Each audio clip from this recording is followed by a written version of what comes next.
I think I use opiates as a way to escape reality. And, you know, with other drugs like LSD, like, I would try to do the same thing. I would try to elevate into another consciousness that was not the reality I was living in. With opiates, you know, I'm also trying to escape reality. But it's almost like the opposite, where I just want to numb myself. You know, I want to just feel nothing. You know, I want to escape the pain of everyday living. But I think with getting ahead of opiates, you know, I gotta just look at life on life's terms, you know. I gotta pay the bills, I gotta work a job, you know, I got problems. And when I get stressed or I have anxiety, you know, I wanna just escape, you know. And taking that pill or using a needle or, you know, snorting it, smoking it, whatever you do, you know, with opiates, is not the solution. You know, it's just going to make matters worse. It's like, oh, I have money problems, I want to escape. Well, I go out and I buy some Oxycodone, you know, to try to escape and not feel that. That's just going to make matters worse.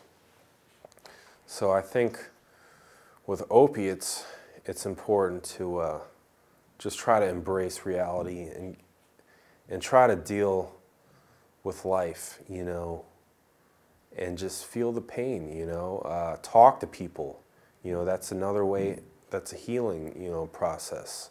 Just talking to people, opening up with people, telling them how you feel, because I think, you know, if I feel bad, I want to feel good, and so I take the drug to try to feel good. But, you know, just by talking to somebody, telling them, look, I feel angry, or I feel sad, I feel depressed, and trying to pinpoint those feelings as well, because before I could only look at things as good or bad. I was either high or I wasn't high, you know, or I was going through withdrawal. And so talking about feelings is important with any drug user. Now with opiates, I see a lot of people going to methadone clinics and such. Not a lot of those people stay clean, you know, that's just a reality. You know, I use methadone as a drug to get high. Same with Suboxone, you know, that's another one of those. You know, I think that the answer to stop using drugs is to stop using drugs. Now, that's just my opinion, and my experience is that that's what I did. You know, I used morphine, I used Dilaudid, fentanyl, Percocet, Oxycodone, you know, I used heroin a couple times, you know. I was hooked on like morphine, Dilaudid, but I didn't go down the route of going to a methadone clinic, and that's what worked for me. But everybody's different. So for you, you know, it might involve going down that route and going to a methadone clinic, but that's not the only solution. You know, there's different options we have with dealing with these problems.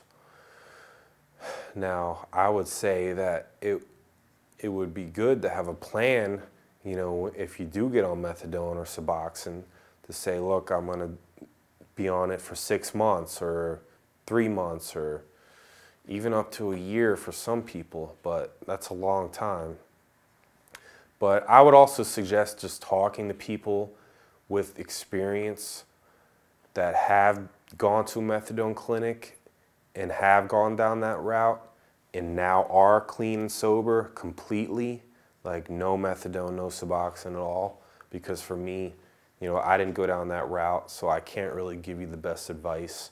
When it comes down to that, I can just give you my experience, which is I went cold turkey, you know. But everybody's different. But I can tell you that my method of coping with life is much better, you know, to be able to talk to people, tell them how I feel, get honest, you know. Sometimes I'm fearful because I don't want to get honest, but I use courage. I just get through it. I just do it anyway because I know it's going to benefit me in the long run. And that's it. Thanks.